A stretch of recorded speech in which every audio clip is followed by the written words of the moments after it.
আসসালামু আলাইকুম এভরিওয়ান। আজকে আমি আপনাদের সাথে শেয়ার করব কোয়েল পাখি ভুনা। কোয়েল পাখি অনেকে অনেক পছন্দ করে থাকেন, তবে এই কোয়েল পাখি কিভাবে মজা করে রাঁধতে হয় অনেকেই জানেন না।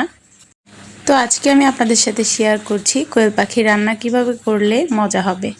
তো এখানে আমি 5টা কোয়েল পাখি নিয়েছি, ছোট ছোট করে কেটে নিয়েছি। আর এখানে ছিল কোয়েল পাখির ডিম।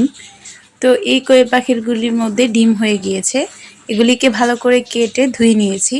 এবার চলে যাব রান্না করতে। রান্না করার জন্য একটা কড়াই বসিয়ে দিয়েছি চুলাতে। তারপরে এটার মধ্যে দিয়ে দিচ্ছি সয়াবিন তেল।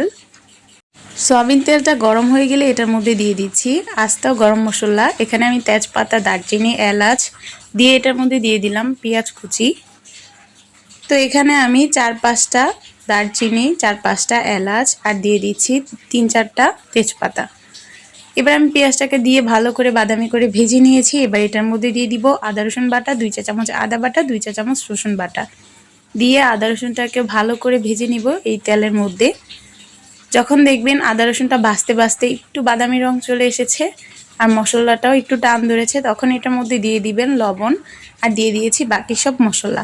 এটার মধ্যে দিয়েছি হলুদের গুঁড়ি 1.5 চা চামচ, মরিচের গুঁড়ো 2 চা চামচ আর দিয়ে দিয়েছি ধনিয়ার গুঁড়ো 1 চা চামচ আর জিরা গুঁড়ো দিয়েছি হাফ চামচের থেকেও কম।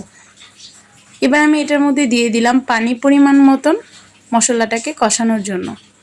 এবার আমি ভালো করে নাড়াচাড়া দিয়ে মশলাটাকে কষিয়ে নিব।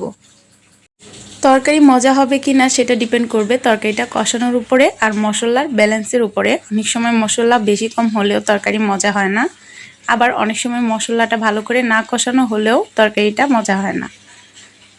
তো এবার আমি তরকারির মশলাটা ভালো করে কষিয়ে নিয়েছি আর উপর দিকে দেখতেই পাচ্ছেন তেল তেল চলে এসেছে। এবার আমি এটার মধ্যে দিয়ে দিচ্ছি কোয়েল পাখিগুলি, আরও এটার সাথে দিয়ে দিব আলুগুলি আমি আগে থেকেই কেটে রেখেছিলাম।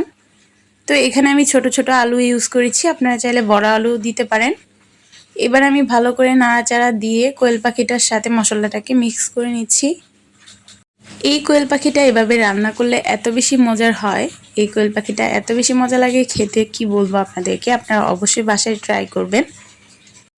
এবার আমি একটু পরপরই নেড়ে চেড়ে কোয়েল পাখিটাকে ভালো করে কষিয়ে নিচ্ছি।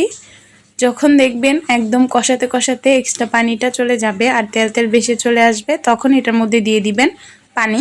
এখানে আমি ফুটান্ত গরম পানি দিয়েছি, আপনারা চাইলে নর্মাল পানিও দিতে পারেন। বেশি পানি এখানে ইউজ করিনি যেহেতু এটা ভুনা করব। তো এখানে যতটুকু দরকার পানিটা দিয়ে ভালো করে এই তরকারিটাকে ভুনা করে নিচ্ছি।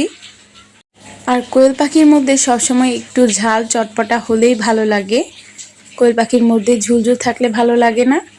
তো এবার আমি দেখতেই পাচ্ছেন ঝুলটাকে একদম জাল করে শুকিয়ে নিয়েছি আর তরকারিটাও ভুনা ভুনা হয়ে গিয়েছে। তো তরকারির কালারটা দেখতে পাচ্ছেন, মাশাআল্লাহ খুবই সুন্দর হয়েছে খেতে, আলহামদুলিল্লাহ অনেক বেশি মজার হয়েছিল। আপনারাও বাসায় ট্রাই করতে পারেন। ট্রাই করে অবশ্যই আমাকে জানাবেন কমেন্ট করে। সবাই ভালো থাকবেন, সুস্থ থাকবেন। আল্লাহ হাফেজ।